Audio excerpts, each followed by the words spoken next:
Mr. Clean gets rid of dirt and grime and grease in just a minute. Mr. Clean will clean your whole house and everything that's in it. Floors, doors, walls, The whole world is watching Chance the crowd on the side.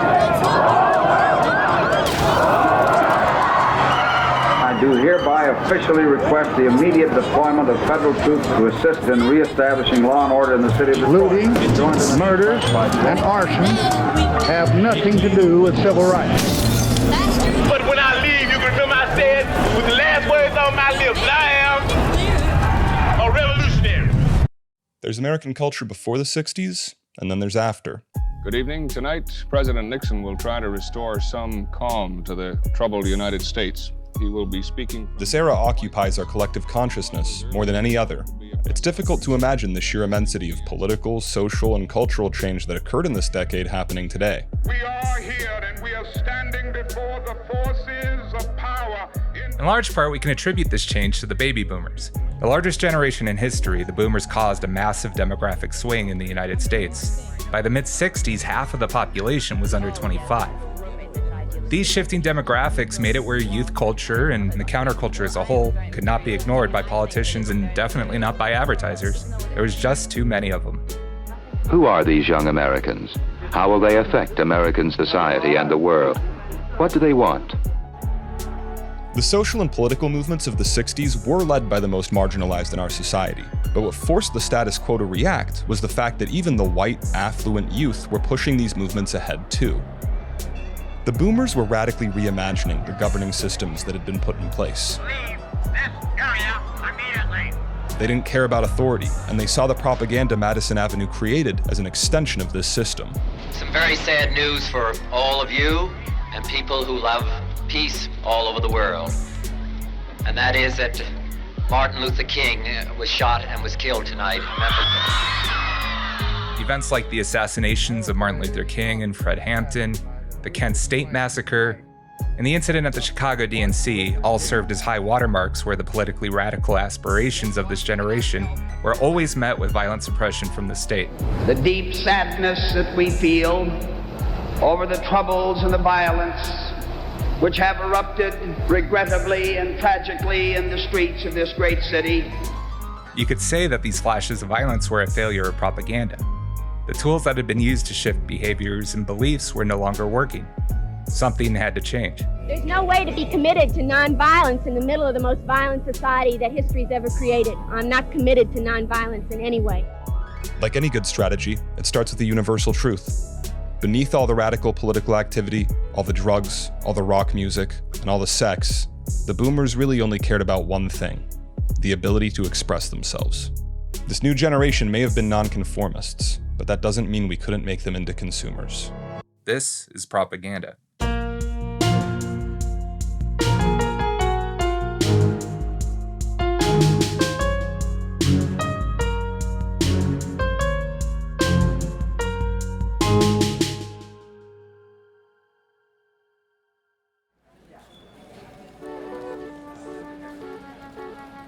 Entering the 60s, the work Bernays had done creating propaganda for private industry was central to how Madison Avenue operated. The majority of agencies now had a psychoanalyst on staff to better understand consumers and their behaviors. Well, that's fine. May I ask you a couple of questions? Bernays' approach to market research is seen as the default. Another major change is that television has become the dominant medium. Brands were now able to tell more compelling stories with both image and sound, directly into the homes of the consumer. However, the stories being told generally painted a picture of a world that was not grounded in reality. They offered visions of a traditional and conformist ideal. Others would finally see you as the perfect housewife. You'd finally fit in with everyone else, but only if you bought their product. Harvey, want anything special for your birthday? Just a decent cup of coffee. You're kidding. I'm serious. Honey, your coffee's undrinkable. Why don't you try Instant Folgers? Tastes good as fresh perked. Instant Folgers taste good as fresh perked. Try it. Call it wish fulfillment, call it escapism, call it everyone just wanted a bit of peace and quiet after World War II. Whatever you want to call it, as the 60s unfolded, it stopped working. We want to live a life that isn't based on materialistic values, and yet the whole system of the economy of America is based on profit, on personal greed and selfishness. Everywhere you looked, the Freudian belief that society serves as a governing force that demands conformity was being rejected. The inner self did not need to be repressed and controlled. It should be encouraged to express itself. At the S1E2 Institute on the West Coast, this idea would end up sparking the human potential movement. You may remember S1E2 from the finale of Mad Men. It's where Don Draper goes and has the idea for the greatest commercial ever made. The new day brings new hope. Lives we've led, the lives we've yet to lead. New day, new ideas, a new you. This movement stands for the idea that every human being is capable of living a life of complete bliss and creative expression. If we all committed to helping each other express our true inner selves, the result would be a happier and healthier society. First change that takes place is in your mind. You have to change your mind before you change the way you live and the way you move. The thing that's going to change people is something that no one will ever be able to capture on film. It'll just be something that you see and all of a sudden you realize, I'm on the wrong page. The movement was based on research conducted decades prior by Abraham Maslow. Maslow saw the majority of humanity acting with autonomy and generally in pursuit of a better life and a better world. All they needed was a framework to help guide them toward the truly meaningful life they were in pursuit of. This belief system is best exemplified by the framework that bears his name, Maslow's hierarchy of needs.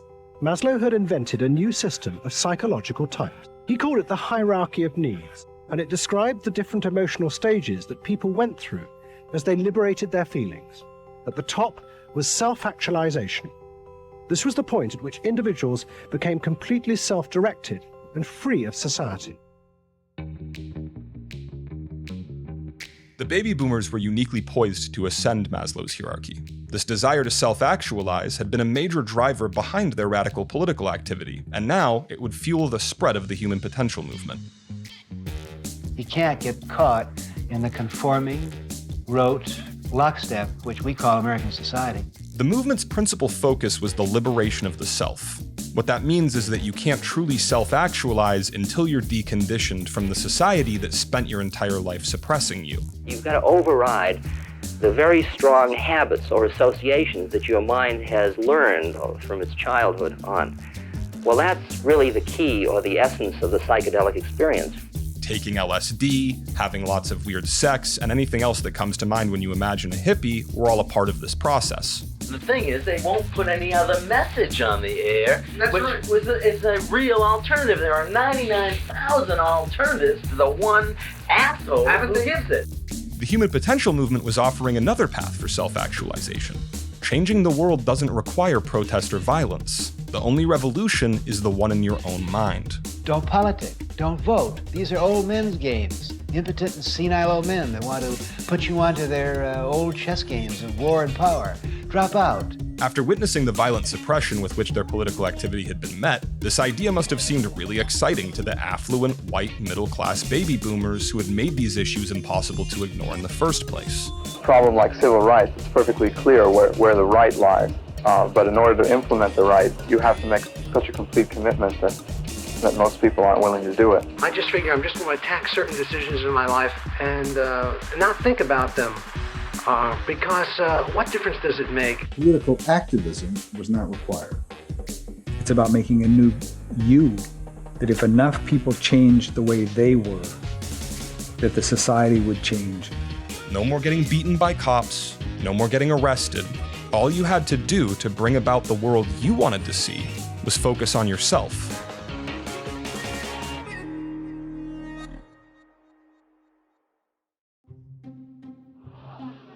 Most of today's young people develop a sense of powerlessness about their ability to change society.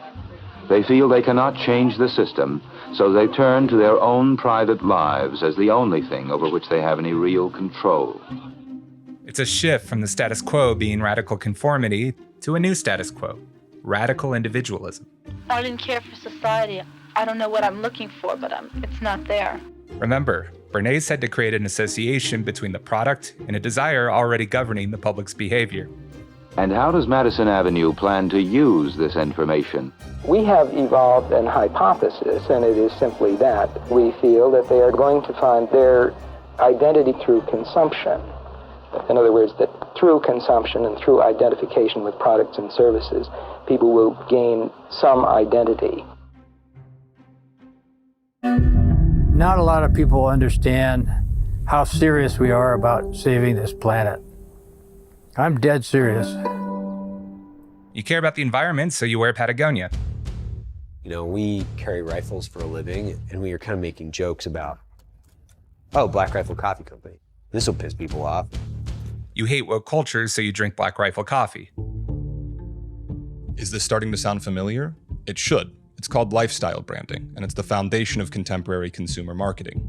People don't buy your product, they buy the why behind your product. But it doesn't matter how much thought leadership you bury it under. The goal is still to shift the beliefs and behaviors of individuals. It's still propaganda. The New York woman, when her needs are financial, her reaction is chemical. Chemical New York. The bank for the New York woman. Whoever she is. Propaganda's new focus on self-expression would creatively liberate Madison Avenue. We don't have to speak to all Americans, we can just focus on the individual. With a more narrow audience, you can take more creative risk. No, you don't see many wild stallions anymore. He's one of the last of a wild and very singular breed. Come to where the flavor is. Come to Marlboro country. The golden age of advertising is generally referred to as a period from the 60s to the late 70s. It's kind of the golden age of American culture in general.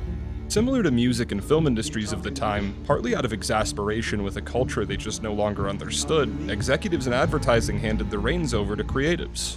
Well, who the hell else are you talking to? Talking to me? All of this resulted in advertising getting weird and a lot more creatively exciting. They started reimagining what could be done and said within the medium. There was a stranger who came into our town. We might have welcomed him, except for one thing. His pants. They weren't dull like ours, and this troubled us. Stranger, how is it your pants have colors and flared legs?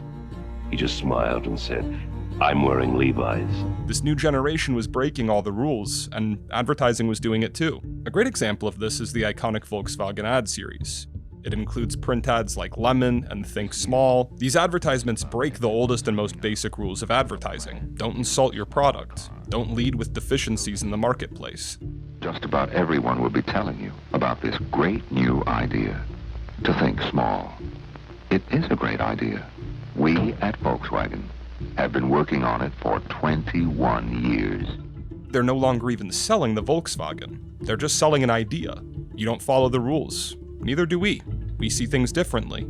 The results speak for themselves. When you imagine a bunch of hippies in 1970 driving a car, what car are they driving? Doing something new is a risk. And when audience see you take that risk for them and pull it off, they love you for it. This period is the golden age because when propaganda stopped focusing on the masses, it was finally able to tell great stories. Propaganda was no longer just manipulating behavior, it was winning hearts and minds. Some people have a deep abiding. Ultimately, this shift turned the boomer generation into the greatest generation of consumers corporate America has ever known. The boomers got what they always wanted, the ability to express themselves. They just had to pay for it. The radical self-expression that drove the activism of the 60s and 70s had now given way to a rugged individualism and rampant consumerism of the 80s and 90s. Products had become symbols for self-expression, and as a result, brands became an extension of your own identity. The goal of any communication is now to convey that the product, politician, or entity will help you self-actualize. You'll be able to express yourself more authentically. It's a mirror. The brand is a better you, and as a result, you become emotionally invested. Its success is your success, so you evangelize it because you see it as an extension of yourself. I love Disney so much. This is literally my childhood. James Earl Jones coming back as motherfucking Mufasa. The only problem is the longer you look in the mirror, the harder it is to see where you end and where the propaganda begins. But when I leave, you can remember I said with the last words on my lips that I am a revolutionary. This is propaganda.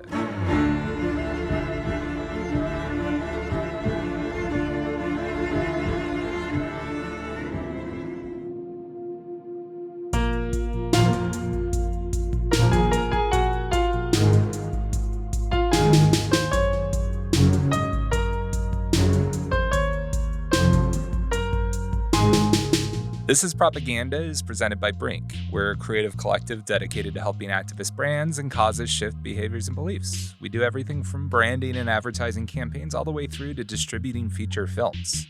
And a special thanks to Cloud Microphones for providing equipment in studio. Cloud Microphones' award-winning ribbon microphones and accessories are used by artists, studios, and touring companies all over the world, but they're made right here in the USA, in Tucson, Arizona. Visit cloudmicrophones.com to learn more. Written and hosted by Josh Belhumeur and Malcolm Critcher. Producing by Jaclyn Hubersberger and Reed Chandler. Story editor Matt Decker. Additional audio engineering provided by Paul Injeti. And original music by Josh Belhumeur. This is a production of Brink. Find more at brink.com. Join the Slack community at thisispropaganda.slack.com or find us on Reddit at thisispropaganda. Send any hate mail to propaganda@brink.com.